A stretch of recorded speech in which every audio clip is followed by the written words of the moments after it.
Welcome into the Kings Beat podcast. I am James Hammer, Kings Insider for ESPN 1320 and the Kings Beat. Joining me today, Sean Cunningham from KCRA 3. We're hoping that Brenden Nunes joins us at some point. Some of us are. Oh, some of us are. At least one of us is hoping that Brenden joins us at some point. He's been at work. He's trying to scramble and get to a spot where he can do a pod. He ended up with free tickets to see Post Malone in San Francisco last night as we record this. No, last night. He was already there. Oh. Yeah. And didn't seem to lob a text or a phone call to his concert pal, Sean. And that's okay. That's fine. All right. I'll remember it. No big deal. Yep. No big deal. No big deal. Sean never forgets. I did see the seats, by the way, though, and it's like, I'm not to say that I'm like a concert snob, although I kind of am a little bit. Yeah. But I would expect free giveaways. And again, I don't know how he ended up with the tickets, but I'm assuming they were some sort of prize. I don't know. Who knows? I haven't asked him, but I thought they'd be a little bit closer than that. I got some tickets, I think, to Pearl Jam from work, and they were literally last row, second deck, and I'm like, yeah, I'm not doing that. That's not. Did you ever win like a prize from a radio station when you were a kid, like be the ninth caller or whatever, and do any of that when you were younger? Well, I guess you couldn't. You had to be 18 or older, but years ago, I won something from, actually, it was from Whitey Gleason and Mark Kreidler on the Rise Guys on ESPN 1320 years ago. I won a Joe Montana autographed lithograph in a frame, which is just gorgeous. Like, it's huge. I ended up giving it away a long time ago, but yeah. That gorgeous. Well, no. I didn't have a spot for it, and it was before we bought this house, and I just didn't have a spot for it, and I gave it to one of my bosses. Yeah. Now I'm kind of regretting that because it would look spectacular in my bar now. Maybe I'll call him. Hey, can I have that back? Yeah, give it back. I'm sure he'd be okay with that. You can put it on one of your many boats. Like, I'm sure you could just nail it to the wall. I don't have a wall on one of my boats, Sean. You dumbass. Yeah. Dumbass. We are not doing a live show today. Nope. It's just because we got too many things going on. Radio from 10 to noon. Radio from 3 to 4. Like, just too many things going on for me. Sean, you got a day off here. But let's kind of recap the last couple of days, what's happened in Sacramento Kings land. We, of course, went through the draft. Everyone knows that the Kings were able to land Nick Clifford and Maxime Reynal. They also signed Dylan Cardwell and what do we say? Isaac Nogues. That was the other addition. I'm sure there's going to be plenty more here in the coming days as we get closer to Summer League and we start to see some of this play out. I do know on Thursday morning, the Kings are having a introductory press conference for the two main rookies. And we're also hearing already Maxime Reynal already signed a 3-year contract. The first 2 years are completely guaranteed, which is slightly different. And that is, of course, from our friend Michael Scotto. Put that out today that deal is done. I'm sure Nick Clifford's contract is just around the corner as well. That's just kind of like regular business here. And then on top of that, we had we have the Jonas Valancuinas trade that happened, that he went to Denver in exchange for Dario Saric. And then the Kings went out and signed Drew Eubanks to, I think it's a 1-year deal. And then they also, at this point, they've inked Dennis Schröder to a 3-year, $45 million deal. I think we're still waiting to hear how much of the will ink, because everything will ink.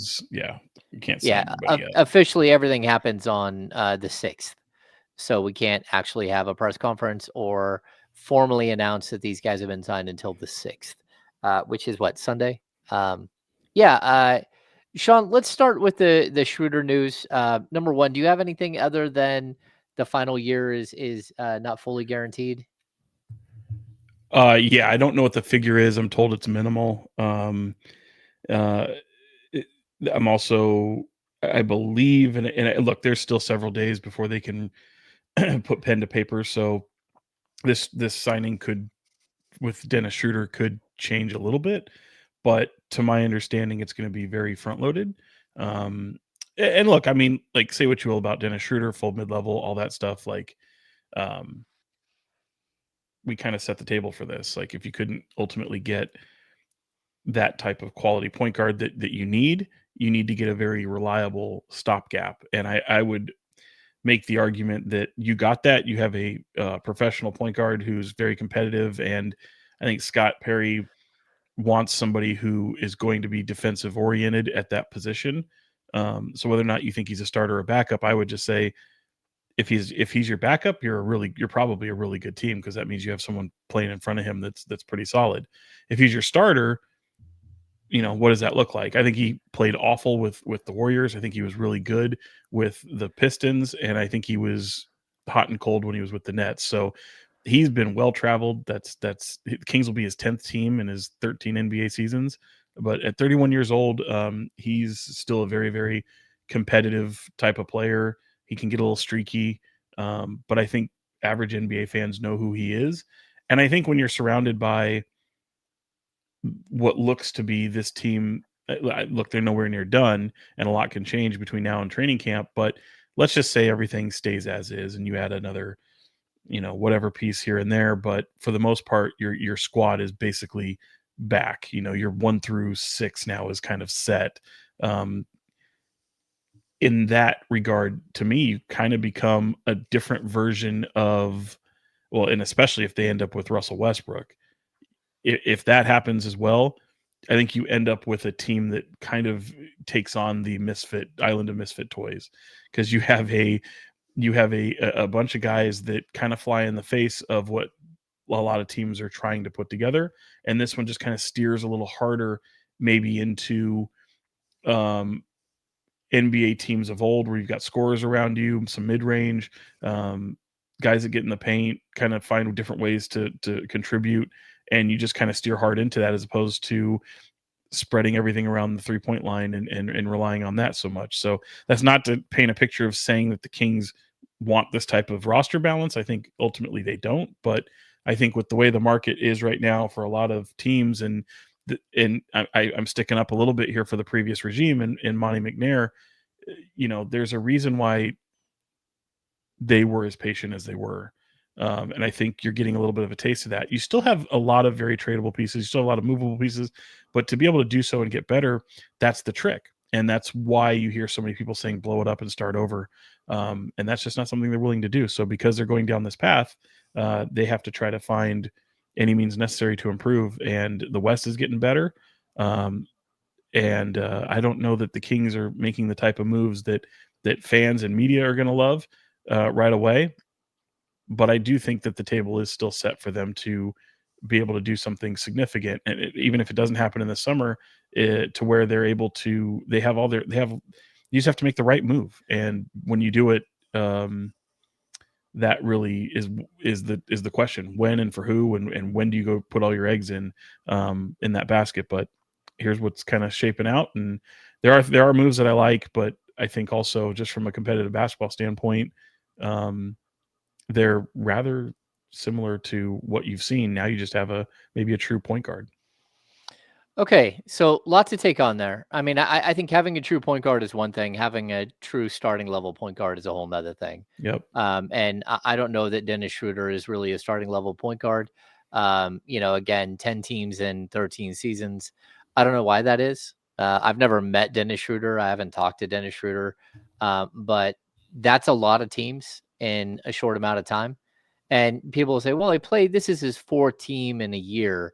It's like, okay, still 6 teams in 12 years is still a lot of Well, teams. James, think of it this way too. I mean, he was three teams last year, 2 year the year before. The Kings represent his 10th team. So half of those, actually, yeah, half of those were from the last 2 years alone. Yeah, yeah. So look, I don't hate the signing.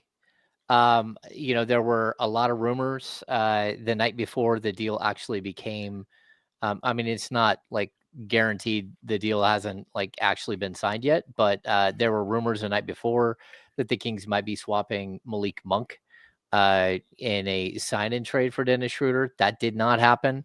I don't. That will not happen. It does not look like, especially after they went out and signed Duncan Robinson to a sign-in trade deal with Miami. So I'm guessing that kind of has fizzled out. That doesn't mean that the Schroeder deal won't be packaged into some other larger deal, because there are still a couple of days here before they've got to finalize everything, and so you can still work through these things. But overall, I mean, like if this is your major free agent signing and realistically your major move during the offseason, I think Kings fans should be in for a long season.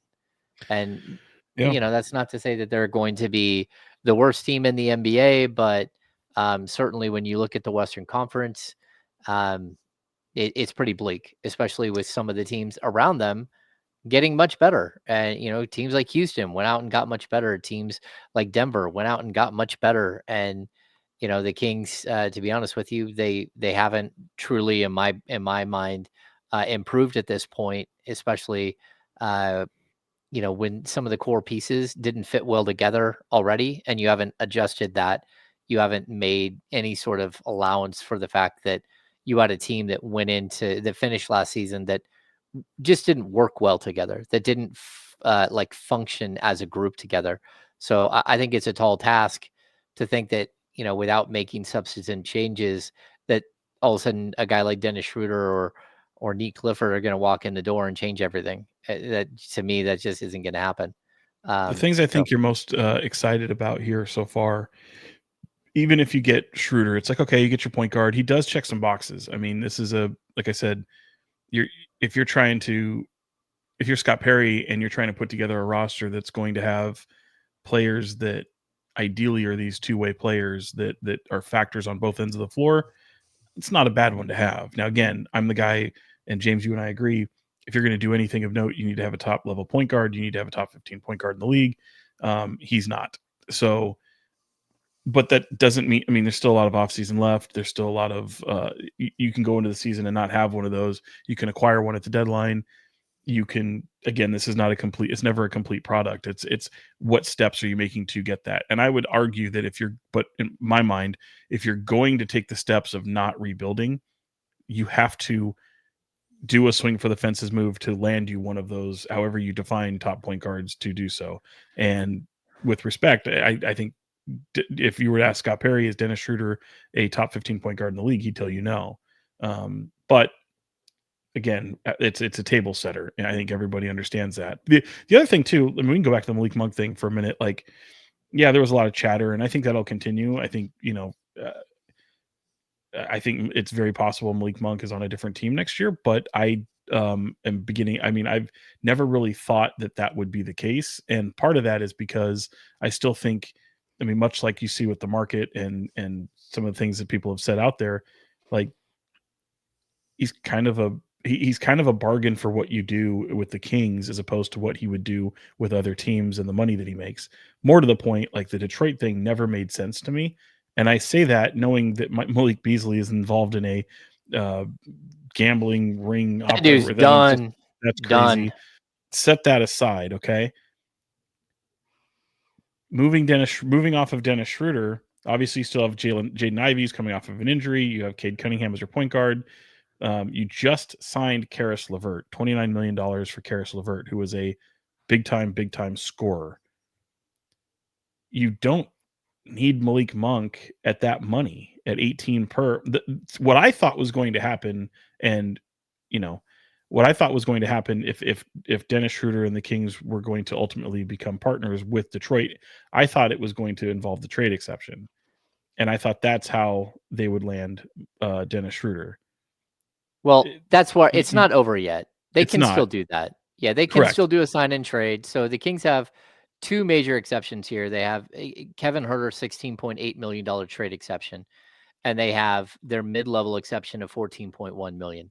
They can still do a sign and trade for the Kevin Herter trade exception. And the reason why you do that, it's a little complicated, but the trade exception is very limited in scope. It can be used to trade for a player that makes less than that amount of money, right? And it expires right around, I think it's like the trade deadline. Like whenever Herter was traded is a day that it expires, right? So again, we always describe these trade exceptions as like a coupon that you can use to go purchase another player, and that only have a year, and then they dissolve. They go away. The mid-level exception is separate. Correct. So the MLE is 14.1 million, and it's more versatile. So it's a little bit less than that trade exception, but it can be used to sign multiple players. It can be used to, you can trade into that exception. And so you can use it as a trade chip, or you can use it as a deal to sign a player. But again, it's just more like versatile. And they can, again, break it up into multiple little pieces if they wanted to. But saying that, I don't know what their plan is for either one of these, or whether they will use either one of these in the acquisition here.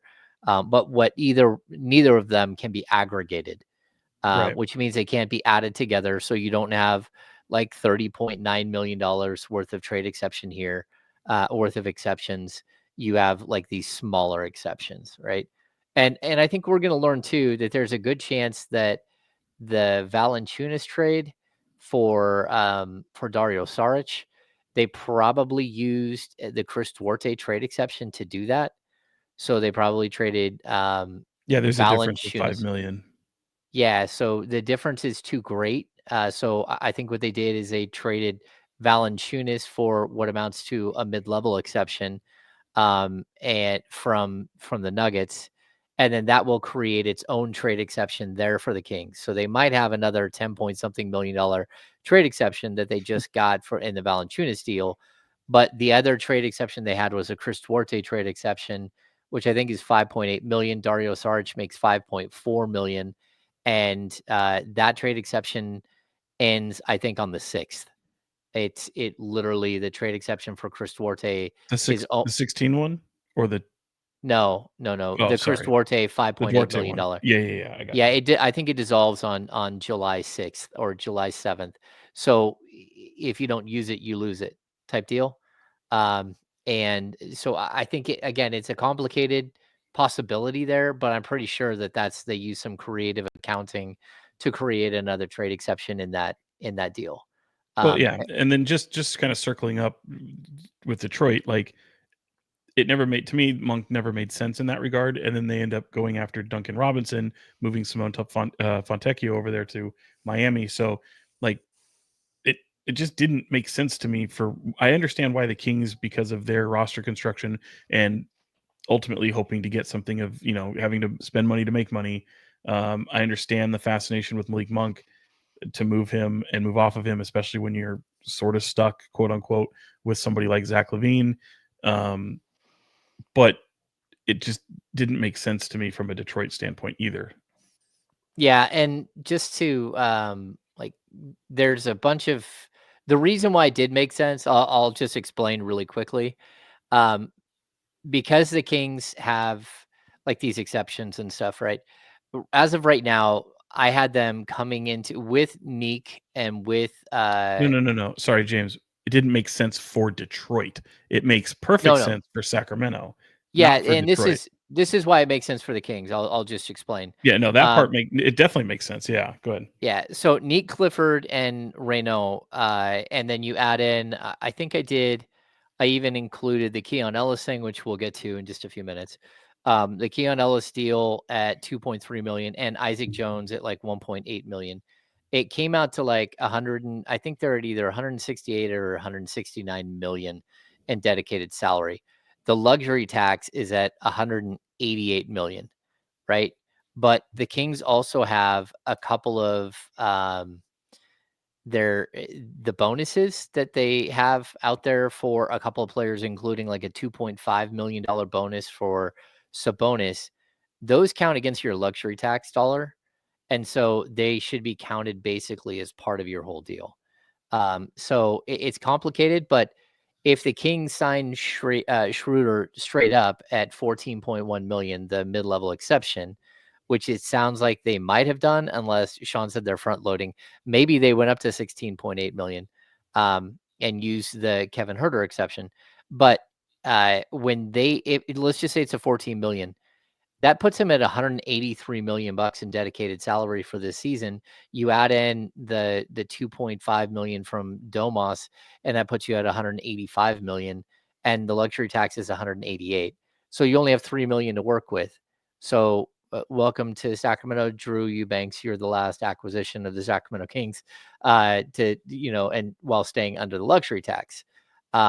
So if you would have been able to swap Monk in that deal, it would have dropped the Kings all the way down to 163 million, save them some. You add in that bonus money for Sabonis, puts you 165, 166. Now you're like 22 million under the luxury tax, right? And on top of being 22 million under the luxury tax, you still have your mid-level exception and you still have the Kevin Herter exception. So that's why it would have made a ton of sense for the Kings to move Malik Monk in that move, because then they had all kinds of room to do something else, whether it's trade for a Jonathan Kuminga or some other trade that we haven't heard murmurs of yet that might materialize. Does all that make sense, Sean? Yeah, but and I think it also, I mean, you still have I believe you have your biannual, you've got your veterans minimum, you have things of that nature as well that are available to you. You do, but they still count against the But they luxury count tax. against, And if yeah. you're up, And if you're an average fan, you're hearing that, and I already hear them saying it's like, don't be afraid of luxury tax. It's yeah, one thing to say that when you're a good team, as opposed to where you currently are. So you have to where be you're a bad team, where you are right. right now. Let's just be Or I honest. would just say toiling with mediocrity at the moment, or maybe slightly above. Like maybe you're above a 500 team now. But I think that's at best. At best, like you're that could be tough. I mean, but this isn't a finished product by any means, so it's unfair Yeah. to try to make that type of judgment call. Yeah, I think we're gonna have to wait and see what happens at the end of this whole thing, how it all looks when the dust settles. But as of today, like I don't know that there's a ton to be overly excited about. I think we went from some really good excitement with Nick Clifford, and to be honest with you, I think like Dennis Schroeder by himself didn't sound like that's not the worst thing.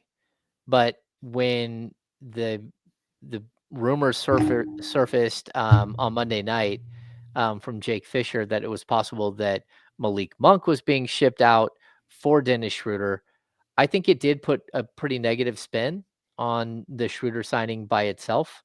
And But it didn't happen.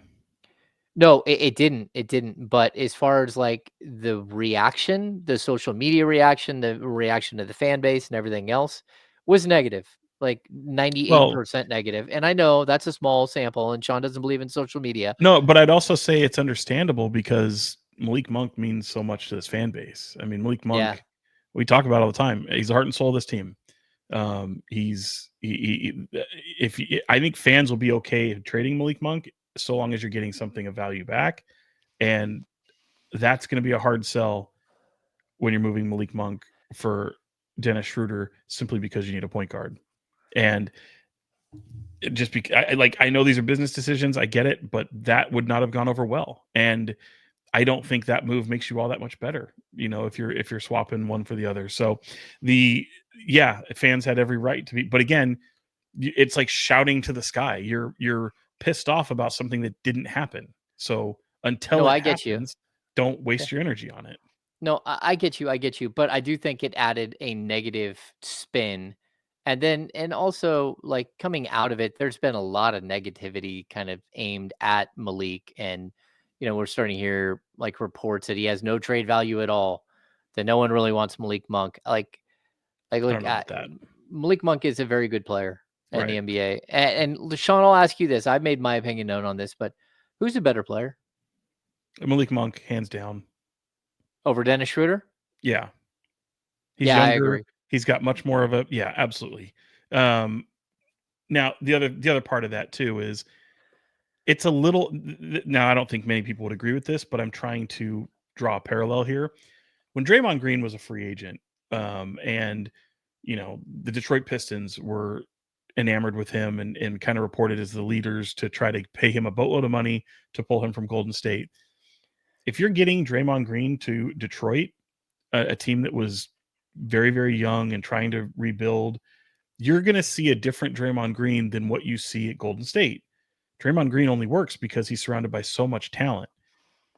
And that's why Malik Monk is in the perfect situation for Sacramento from last summer. Now, again, the NBA world landscape, it changes very, very quickly. But last summer, Sacramento represented the best situation for Malik Monk to play in an up-tempo offense, to be a reliable playmaker, but also a scoring guard, whether he's coming off the bench or he's starting. And it wasn't until things got wonky to where all of a sudden you had to rely on a Malik Monk to do things that he's not really designed to do. Much like Buddy Hield. Luke Walton trying to turn Buddy Hield into a playmaker because he didn't have a second one is not advantageous for the Kings because Buddy Hield is not a playmaker. So remember when George Karl did that with Marco Bellinelli?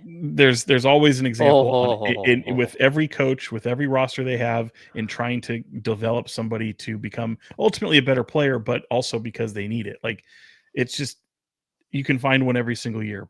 These are some of the more egregious ones that take somebody completely away from what they're known for doing. You don't go and get a first baseman and go, hey, let's try and turn you into second baseman simply because I have a good first baseman already.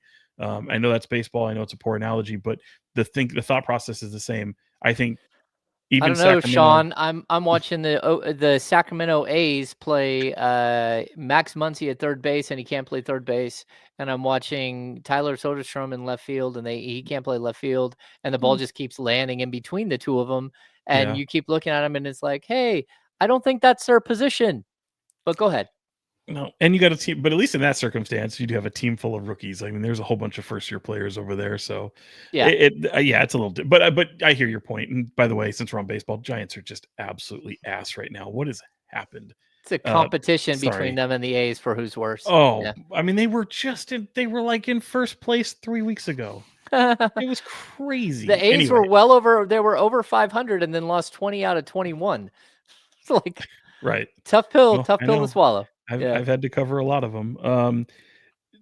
Anyway, just closing the book on Malik Monk, like, I think fans will be okay with it so long as you're getting a piece. And I think it was probably healthy and again, you don't really listen to fans when you go out there and do some of these moves, but the fans do buy your tickets, and he's a guy that puts butts in the seats, man. It's just a tough one. I mean, it's I like I said, I don't think they're going to factor that too much in so long as they feel that they can get better, but the roster construction is what it is, and you're going to have to say probably goodbye to some people that you didn't want to. Obviously, Jonas Valancuinas is out.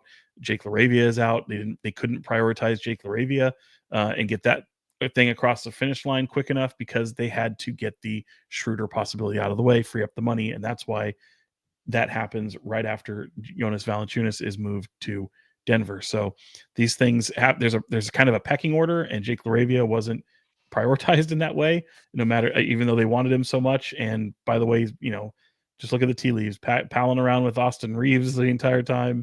I mean, that thing was basically good to go, and especially once Dorian Finney-Smith opted out of his deal. LaRavia was a Laker. Yeah, so I think right now the Kings fans, I mean, there's a lot of tough pills to swallow. Like, again, Jonas Valanciunas is a very good NBA player. He's a very good, I mean, he's a starting level center that was a backup in Sacramento. And I think we all saw how productive that could be. It didn't really work as like the Twin Towers thing. But it would have been a really nice luxury to have. But when you're in the situation the Kings are in, having luxury items like a $10 million backup center doesn't really work. And I'd say the same thing about When having you don't have a point guard. having an $18 million backup point guard might not be the best use of your funds, which is why you might be shopping a guy like Malik Monk right now. But let's just get some quick thoughts on Dario Saric, who the Kings acquired, and maybe a little bit of Drew Eubanks. Because Like, to be honest with you, they're both like fringe NBA players at this point. Like, Yeah, I put them in the same boat as Doug McDermott, a Jay Crowder, Markelle Fultz from last year. I'm not putting them in my rotation unless I absolutely have to.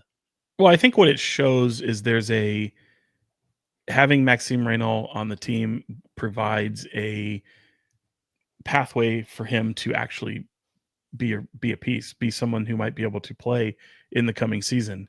I'm not saying reliable rotational piece. I mean, there's a lot that probably has to happen with his development, but certainly what he brings to the table is can be plug and play for a lot of teams, especially if you're not any good and you need to really bring somebody along quickly.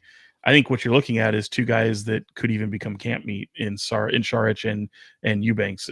Maybe one makes the team, maybe the other one doesn't. We'll see how things work with that. But both look, the Kings get off some money real easy by going with Saric because JV had another year on his deal. Saric doesn't. Eubanks is not a big Go ahead, contract, Sean. but I don't know this either. I don't know this to be true. I would be surprised if that 1 year deal is fully guaranteed, but I don't know it to be not true. I just kind of suspect it may not be true. These are really just bookkeeping moves. Now, look, with respect to both, there are some things that they do nicely. Saric is a very talented player. He's been a journeyman. His biggest thing is health. He's very rarely healthy. I would point out, as I did to James the other day through text message, like he was a nice piece for the Warriors. He played a role for the Warriors, having seen them a lot.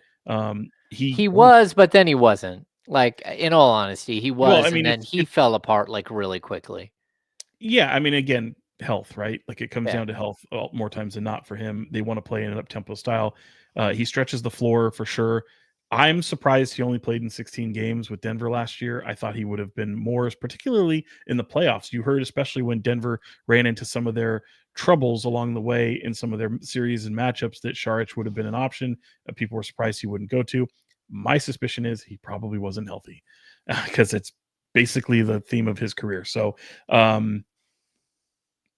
super Dario in Sacramento. We'll see what that looks like. Drew Eubanks, on the other hand, like talking to people, like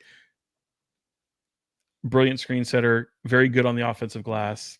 That's about it. So Yeah, you're talking about a guy who, about if he's your third center, that could be really good. But much like Saric, he's well traveled, and so you got Saric, you've got Eubanks, and you have Schröder, who are guys who've all played with a lot of teams. 6, 7, 8. Yeah, the Kings are Saric's ninth team.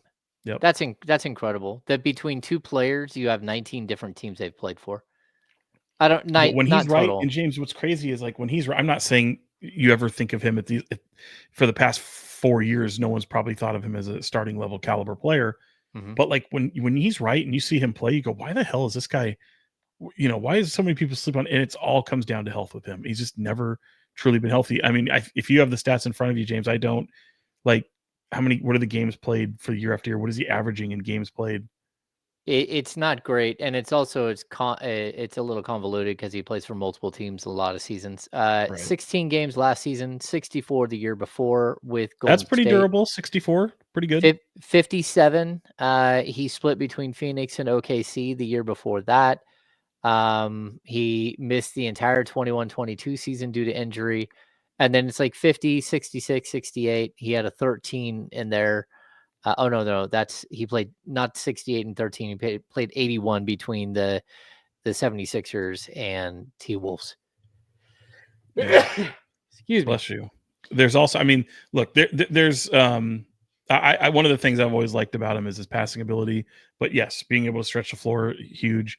But I mean, you're talking about a guy again, just always, always got something going on. Yeah, and I mean, like, look, Saric is a career 36% shooter from three. He's also a guy who averages, 1.9 assists per game, 5.3 rebounds in limited minutes. His best seasons, he's in double figure scoring, around 5, 6 rebounds a game. Like there was a point, but again, he doesn't block any shots. He's not a defensive genius at all. And the other thing I'll point out is he makes $5.4 million. Um, I would not be completely shocked if the Kings waive him at some point and use a stretch provision on him. And basically that would break his 5.4 into like 1.6 like let me see, roughly 1.6 million 3 years in a row, but it would free up $3 million, which might drop the Kings below the luxury tax. So if Saric doesn't play with the Kings long term, that might be the reason why. And also just because they have other things they're chasing. We do have breaking news as we're Do we? doing the pod. Shams DeAndre Ayton has agreed to sign with the Los Angeles Lakers.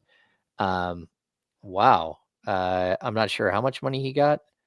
Well, he'll earn 34 million next season, but not from the Lakers. I don't know why they phrased it that way. I'm gonna guess it's a league minimum deal.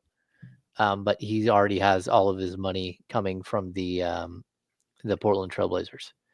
Yeah. So yeah, Much like Lillard. I mean, Lillard gets stretched, which is just a crazy Whew. scenario in Milwaukee.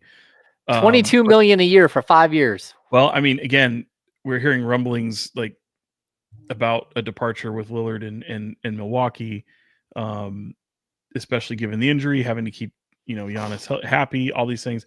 The lengths that these teams have to go to try to keep their stars and especially these smaller markets like that is it's wild because you're literally, I mean, the money that just to bring in Miles Turner, when you factor in Lillard, you're talking about, I mean, Brian Windhorst had a great breakdown of this. Yeah. I think he's talking about like $50 million. Yeah, between the two, it's 50 million for the Crazy. next 4 or 5 years. And then no one has ever the stretch provision. I'm kind of intrigued. Like Windhorst said the largest stretch provision that they could come up with, or like they used to allow the one-time buyout of Right. players. The amnesty. And I remember, I think it was Michael Finley getting either 49 million or 59 million to leave. And it was because of the salary cap issues and just where the Dallas Mavericks were at the time. Either way, it's just absolutely wild what's happening. It would also be odd. I mean, I will say, like, to your point about stretching Saric, like that would be interesting. But I also think you could probably just cut Eubanks going into before the season if need be, depending upon how either one works out. Like a little bit cheaper, probably. But I haven't seen the numbers yet. Yeah, I haven't seen the numbers. Look, you could probably cut them both, especially if you can find a shot blocker that long athletic shot blocker. I think that's the most kind of head scratching thing of all, is that there are shot blockers, there are length and athleticism guys that are out there. Chris Boucher, again, I bring up like Kai Jones, who clearly has some off the court issues, but is a player who was a top tier pick and actually looked pretty solid against the Kings last year when he played for the Mavericks. Shot blocker, rim runner, guy can get up over the rim and even what the Kings did with their with one of their two-way contracts is sort of like Dylan Cardwell, Right. but like a more refined, better version of Dylan Cardwell. So I wouldn't hate to see that from the Kings. Okay, we've got to this point where like the Kings really don't have much cap room. Like from here on out, we're talking about trades. Are you hearing anything? Yeah, and I think James, to that point, like I think people should understand that's where things were going to be happening the most anyway. Mm-hmm. Was in the trade market. So it was anticipated that this Kings team would be making the bulk of their changes by way of trade. Now, would trades open up cap room to be able to go out and be a player in the market? Potentially, but that's why we're staring at these especially that big Kevin Huerter trade exception. We're staring it right in the face, and like that might be, outside of a first round pick, your most coveted asset on your team.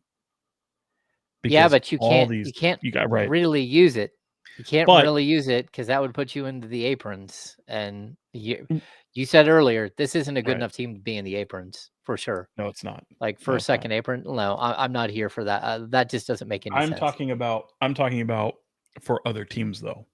Yeah. Like other teams should be looking. That to me is their biggest.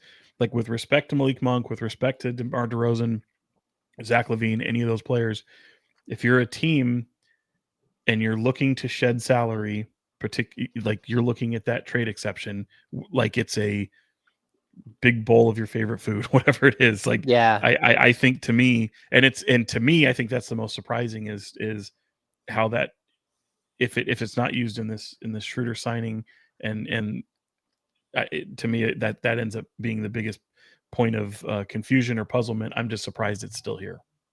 Yeah. Okay, so let's get to the Keon thing real quick. We were hoping Brenden would hop on. I haven't seen Brenden yet. We'll see if he's able to jump in and join us here. It's going to be an abbreviated pod. We're not going like an hour and 45 like we do sometimes, or an hour and 15. I got to get on the radio here in a few minutes. But the Keon Ellis situation, I know, was a gut punch for Keon, and sets Was it? yeah, that's what I've heard. Huh. That does not. I have not heard that. You've heard something different than that, Yeah. or you haven't heard that? Both. But go ahead. Well, I mean, like, look, he was hoping to get paid this year, and as of right now, he's not getting paid this year. He can get a contract extension, but as of right now, the Kings have locked him in at like 2.3 million for this season, and that's a really low salary for him. But yeah, we'll have to see what happens. The You can Kings extend him in February. No, I've heard that that's not even the case. They can extend him now. Well, yeah, but you get through. My point is, there's no rush to do it. As long as you do it, I mean, to me, it's get your team situated, because there are. Oh, we have a guest. We have Brenden. And you know what? He's wearing his upside down Giants hat today. I'll allow it because they're absolute cheeks. So we're talking about Keon Ellis and the really the understanding that I think that they already know what potentially is on the table for Keon Ellis, and I think that that this is pretty much expected. I don't think that this was something that took them by surprise. Also knowing that that they shares the same agent as several players on this team, I think it's pretty well known that their intentions are for Keon Ellis. Yeah, Brenden, welcome into the show. Brenden Nunes has joined us from Hectic the Day Kings Pulse podcast. Yeah, hectic day. What are you hearing on the Keon front? Because I've heard that Keon wasn't too happy about the way this thing played out. Yeah, I mean, I don't think that they appreciate having to play on a salary lower than the value that he's producing on the floor. And I think his side would have rather gotten the money right now. But it makes sense from the Kings perspective. I think Sean was the one that was constantly saying you don't want to go into restricted free agency. James, you had pointed out Brooklyn, the main team with money out there. There's a Jordy Fernandez connection there. If he was offered a Bruce Brown sort of deal, that puts the Kings in a rough situation here. So you have the opportunity to extend him down the line. And I think that can still very much mend whatever hard feelings Keon and his agent have right now, if you treat him what he'd used to be fair down the line. Or the other part is I think that he's a pretty good piece that could be included in a deal if there was something that was fitting. Yep. Scott Perry's trying to figure out the top of this roster and how to rework it. And if you need a really nice sweetener, that might even be downplaying what Keon is, then this season, I think he does function as that. Interesting. Yeah, I mean, it's very possible that the Kings are happy with the situation and Keon Ellis's people aren't happy with the situation. Both things can exist at the same exact time. Also, like there's rumors out there that he can't sign an extension until February 9th. That's not what I've read about this. And then Keith Smith from Spotrac said that that's not the case, that they can extend him at any time as well. He won't get more money this year. It's still going to be 2.3 this year. Yeah. No matter what, they don't have enough money to renegotiate and extend his contract, so it is what it is. But that's also where he is at. That's it. Like I said, it's the Gabe Vincent contract. It's what happens when you go from G League to two-way. It sets the table, and it gives the player an opportunity when it's undrafted. And that's why I'm talking about, like, the Kings know that this is a success story for them. This is somebody that homegrown. They found this talent. He's become a very prized piece. Does a lot of stuff in the NBA that teams would find valuable. There'd be a bevy of teams signing up to land a guy like him. Now, is it a $20 million a year deal? I wouldn't expect that, but to that argument is, like, it still favors the team so often in these situations, particularly if the player is able to make tremendous strides. So team still has a lot of control. His agency knows that. Keon knows that. And let's just be honest, it's not going to affect the way Keon Ellis plays. No, I don't think so. Okay, we're getting low on time here. I don't know what's next. We're hearing the Kings are still intrigued by Jonathan Kuminga. That right there would be one of the most complicated trades in the history of trades if it were to come to fruition. Just because the Kings are, like, already up against the luxury tax. And the way it works with him is very strange. Because he's playing out because he played out all 4 years of his rookie scale, he would be a base year compensation player. So, like, I think you can make it work where you could trade him at like 26 million to the Kings for Malik Monk. But still the Kings don't have that $6 million sitting around to buffer in between. What are your thoughts on the possibility of the Kings swinging for the fences with a player like Jonathan Kuminga? I think we've talked about it before. I'm not the biggest Jonathan Kuminga guy, but I do think this Kings team is desperately lacking just avenues of internal development and young guys that could lead towards something larger in the future. And, Malik Monk is a guy that helps you a lot right now, I would say. But what are the Kings really building towards in the immediate? I think that this is a respectable, but maybe not quite competitive team if you want to, thinly slice the difference there between the two.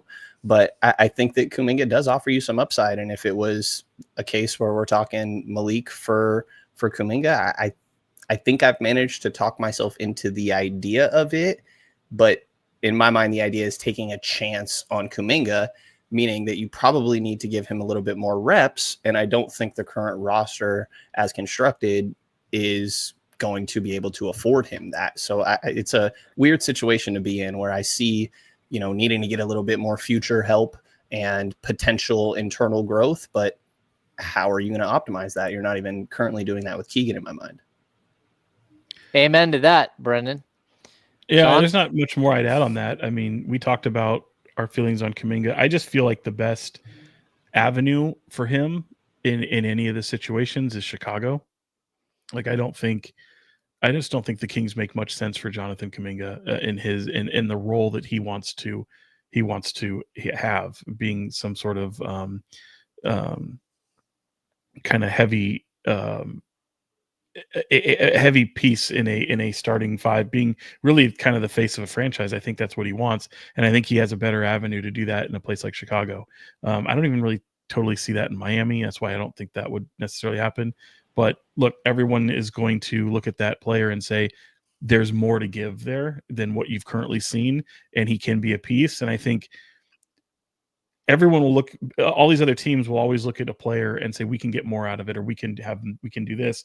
He may not have this. Let's get him around our people. We can change all these things.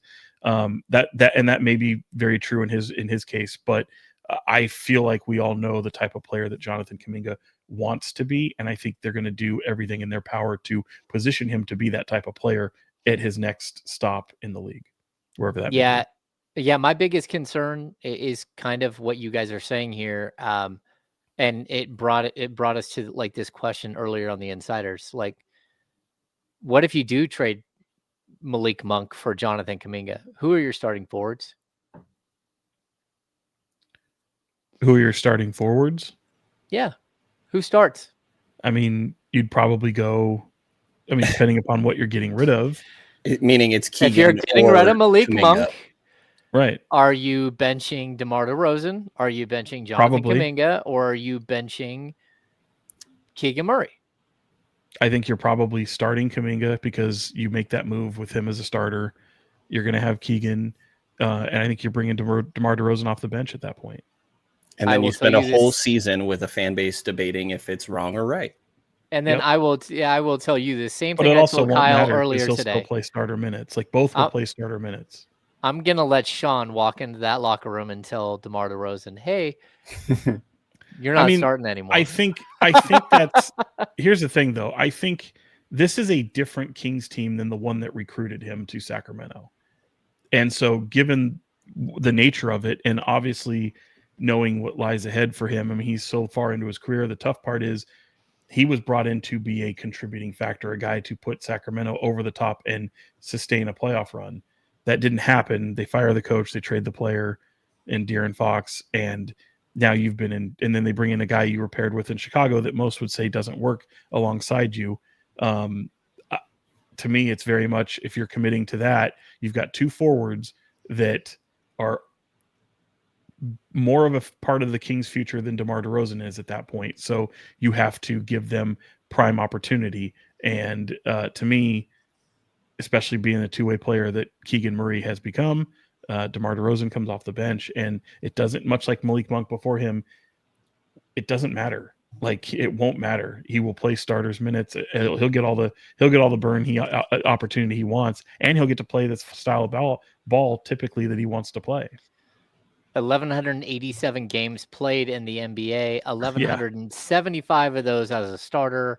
The last time he didn't start, he was a rookie, and he didn't start 12 games as a rookie, all 12 of his games coming off the bench as a rookie. I don't buy it. If you're going to make a Kuminga move, you have to make a corresponding move with DeMar DeRozan. And I don't know that they have two massive moves in their bag. All right, we got to wrap this thing up. I got to go get on the radio. What do we got for final thoughts? Brenden? I can give my vague overview of everything since I just missed out a little bit. I'm sure you guys did great, but I would say, my tone has shifted a lot recently, and I think it's transitioning from what I think was a really poor ending to last management and just everything that Scott Perry came into, and adjusting to, hey, this is the reality of what he's dealing with now, which I don't think he's been handed great cards. And I think that some of these moves, I don't think there's any way that they were going to fight being mediocre next season. And you get guys in place that allow you to just be respectful and rekindle a little bit of the value of the top guys while you wait for just deals that you see as opportune to try and reshape the top of it. And you're not locking yourself into anything long-term with like the Dennis Schröder deal, or you're going getting Drew Eubanks on a short-term deal. And I don't think it's great that you traded 2 firsts for Valancuinas and then now you're losing them for nothing, even though it's 2 seconds. Sorry. And now you're losing them for nothing, even though it's different front offices.